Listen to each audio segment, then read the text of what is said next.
Hello, and welcome to this podcast, which is part 2 of a conversation I had with Bianca Papadopolus, Senior Primate Keeper from Melbourne Zoo Australia. My name is Ryan Cartlidge from Animal Training Academy, and it's fantastic to have you all here with us today. My guest Bianca Papadopolus has been working in the zoo industry training animals for over 10 years, and in 2015, via a fellowship from the International Specialized Skills Institute, spent some time traveling around the US, visiting numerous industry-leading facilities and attending workshops with some of the biggest names in the animal training field. In the first half of this podcast, we discussed training animals for voluntary health procedures and training groups of animals. You can download that for free on animaltrainingacademy.com. In this episode, we dive in deeper, discussing some exciting areas of future development with regards to animal training. Enjoy.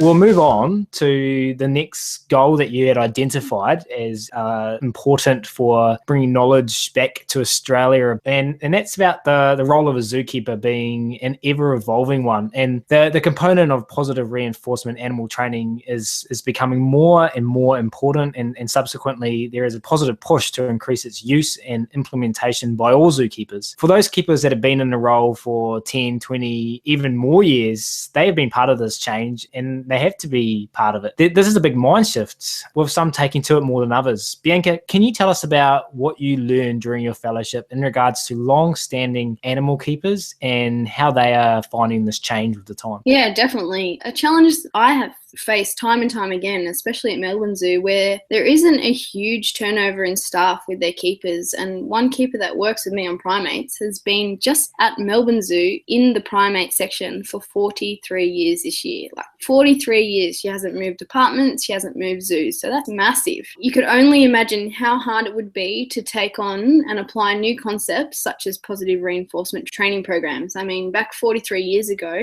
they didn't do any of this kind of stuff. So she's really had to evolve and adjust her style of keeping to, exactly what Ryan was saying before, to incorporate these push for a positive reinforcement training program. Now, Cheyenne Mountain Zoo in Colorado is one of those zoos that have changed the mindset of their keepers to incorporate training in their daily routine. At the Steve Martin and Susan Friedman workshop that I attended, we were split into small groups of 4, and one of the people in my group was a man by the name of Bob Chaston. Now, Bob is the president and CEO of Cheyenne Mountain Zoo, and he answered this perfectly. And we asked how his zoo had become one of the leaders in the animal training field. He quoted that, "If I want people to do amazing things, it has to be their ideas. I lead them along the way." And as a CEO, he felt it was his job to set up the environment so that they could be successful. So they brought in Steve Martin and Susan Friedman and got them to work with the staff, and only to the staff that wanted to participate. So he didn't make it a rule that everyone had to go to the training and listen. It was open for the staff. Now, Chaston does admit that it started off pretty slowly and staff were not forced to do the training. He believed that he really didn't have that kind of influence. It would have been an illusion to think that all keepers got on board immediately, but enough of them got on board that it worked, and other keepers started seeing that those successful keepers that had gotten on board had organisational influence and were getting some benefits and reward time with their animals, and gradually other keepers started to get on board. He says that now that there are enough keepers with a training mindset, that the keepers that aren't on board and not doing that training, they don't fit in very well in the team anymore, and it took a long time and it was a long process. Now, the culture shift happened due to open-eyed and open-minded and keepers wanting to learn. They had a commitment to welfare of their animals, and that culture was already established, which helped for a great foundation. So they saw the need for animal training programs, and they saw how much it benefited the welfare of their animals, so they really got on board. Now, Chaston now employs an animal behaviour programs manager that oversees all animal training within the zoo. There are over 50 zoos that have behavioural managers and curators in these positions across North America, and as those zoos have made a commitment to psychological welfare of their animals, these zoos have seen the benefits and continue to be leaders in animal training due to having these successful positions that help the rest of the keeping staff. To name a few are Cheyenne Mountain Zoo, Shed Aquarium, Disney's Animal Kingdom, Denver Zoo, Chicago Zoological Society, Brookfield Zoo. They're all examples of zoos that employ behavioural managers. And if you go onto YouTube and you can type in any of those zoos and just put training at the end of it, you'll see the amazing stuff that these guys are doing. Chaston believes that management need to recognise what's going on. They need to empower the staff, use clear and open communication. They use positive reinforcement instead of aversive stimuli to promote behaviour. And Steve Martin supports that statement in that he believes that is the way in changing the culture and mindset. Zoos have to start from the top down, from the leaders who understand how to empower the people and support them. And it starts with a culture that creates and support open minds. Now, all the facilities I visited, training was not this extra task that I talked about before, that keepers did if they had time, or only if a certain keeper was working, they might do the training. So training is just as important as the animal's environment and healthcare. It's incorporated and a requirement of the keeper's day, and that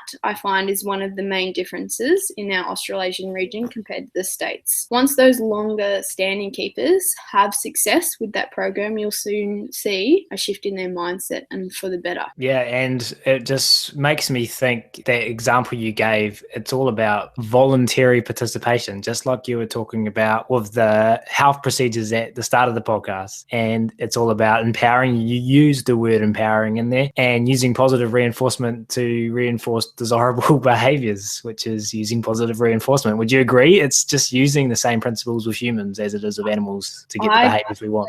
I totally agree. And that's what Bob was talking about. He admits he doesn't know how to train an animal, yet he is training. He's training his staff by using positive reinforcement, exactly the way that we train the animals. So I definitely agree. So just another notch to kind of reinforce that this science of positive reinforcement applied behavior analysis works with all organisms on planet Earth. Definitely. And there is, some zoos employ researchers and scientists to back up that information. I know at Melbourne Zoo, we have a whole animal welfare team that we, sometimes when we want to test these theories, when we want to see if positive reinforcement is making a difference, we can actually test stress cortisol levels in their feces. So, when we implement a new enrichment item that we think to be, positively reinforcing to the animals, we have a baseline of their cortisol and we can test it. And the science backs up what we're saying right now.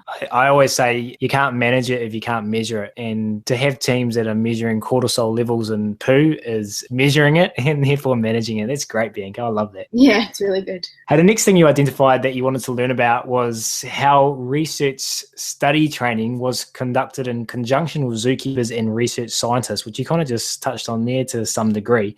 Can you maybe expand on this topic for us? Yeah, definitely. I guess I researched this topic because Melbourne had decided to pair up with Lincoln Park Zoo, and this is exactly what you were just talking about, Ryan, backing that up with measurable data, and this is a perfect example of it. And that's why Melbourne jumped on board. So I went over to Lincoln Park Zoo because they already have the program up and running and Melbourne hasn't started yet, and I just saw how that was implemented and who undertook the research study, and it really showed me, again, it was two teams working together. It was the research scientists that spend majority of their day behind their desks, and it was the keepers on the ground that spend majority of the day with the animals. And it was really those two teams coming together, having really great communication to enabling this project to work. Lincoln Park also build this type of research technology into their exhibits because they want their visitors and guests to be involved in it as well. So with their Japanese macaques, they attached like a glass kind of box-like room where the research scientists and the keepers would go in, and then the guests could also see the animals undertaking the training as well. So I thought it was a really great idea. It's great doing it behind the scenes as well, but what better way to show how important and the roles zoos play in 2016 than to showcase this to our guests. Really interesting, because I always talk about, and the other people that we have on this podcast talk about, and the people I associate talk about about the positive effects of positive reinforcement in creating all these states that give us behaviors in our animals, like dealing with stressful situations better and exploring their environments more. And it seems to me that what you're saying is this stuff's starting to be backed up in a zoological setting by research. Is that correct? Yeah, it's definitely at its baby steps, I guess. Well, yeah, it's great to see that we're actually getting some science behind what we've been talking about for so many years about this positive reinforcement. So I just think will only benefit us more and get people more on board and really support this movement. Yeah, it's nice to have that science there, because we all know it. Those of us, when I say we, that have been training animals for set periods of time, whether it be 1 year or 5 years or 10 years or 20 years, we all know it, what it looks like when we see an animal that gets it, that knows it has choice, that knows it's empowered, that's been trained via positive reinforcement. It's nice to have that science there to just kind of say, yep, we know what it is, we're teaching it to you, and here's the science behind it. It's really cool. Yeah, definitely. There's no better way to get people on board than to show them this kind of stuff. I agree. Hey, one last question, Bianca, before we wrap up. I wanted to ask you about the last learning goal that you had set for yourself when you embarked on this fellowship. And this had to do with new advances being made in the science of animal training. I'm fascinated to know a little bit more about this. Sure. Now, this topic, I really could talk about it all day, but I know we're quickly running out of time. But we'll talk a little bit about it. And Susan Friedman is really leading the way in the science behind the training. Many people have forgotten that animal training is a science. So just take a second to think about medical science and think of a disease and think about how doctors treated that disease 30 years ago. Now, is it the same in 2016? Well, the answer is probably no. The science is continually evolving. Doctors are researching and finding out new ways to treat the disease. And they need to adapt to that information that is continually being presented in front of them. And it's exactly the same with animal training. What I will touch on is ABA, which is Applied Behavior Analysis. Friedman says behavior is a natural phenomenon, part of the physical world, and it should be studied like any other natural science. And like all natural sciences, explaining a phenomenon means identifying the physical events that produce it. Now, applied behavior analysis is the application of the science or the technology to solve practical behavior problems. The primary intervention goal is to change the conditions, including what trainers do, try to redesign the environment so that problem behaviors are irrelevant and ineffective and new skills are learned. The behavior level of analysis is the study of one individual in one environment, given one set of trainers and one set of conditions. And Friedman really says that over and over and over again during the workshops that she has. Now, behavior comes from genetic history, individual history, and current conditions. It starts with a random movement within the limits of biology and is redefined with the natural process of differential reinforcement. When there is an issue with behavior, there is an over-reliance on labels. Friedman states that is a defect. Trainers can't teach animals what to be, but they can teach them what to do and when to do it. Trainers can teach an animal how to approach people, relax while being touched, and take food from their hands. When an animal is observed to do these behaviors, people call it friendly and label it like that. The working definition of behavior is that behavior is not what an animal is or has. Behavior is what an animal does, given a certain set of conditions that can be measured. The ability to learn allows humans and animals to adapt to the demands of an ever-changing environment throughout each individual's lifetime. The ability to learn is human and animals' nature, their biological inheritance. Behavior is selected by consequences, and behaviors that produce valued outcomes are repeated. So behaviors that produce aversive outcomes are modified or suppressed. So changing conditions can change observable behavior. So that's really, I find, is the new advances being made in the science behind the training. They're really stripping it back and going back to those science principles rather than the labels of what we've had in the past. So beautiful. And I think you've just summed up everything that I strive to kind of represent with Animal Training Academy. As you mentioned there, a lot of that kind of came from Susan Friedman, as well as does a lot of what I say and what I represent on my website. For those out there who don't know Susan Friedman, she's pretty amazing, isn't she? Oh, she's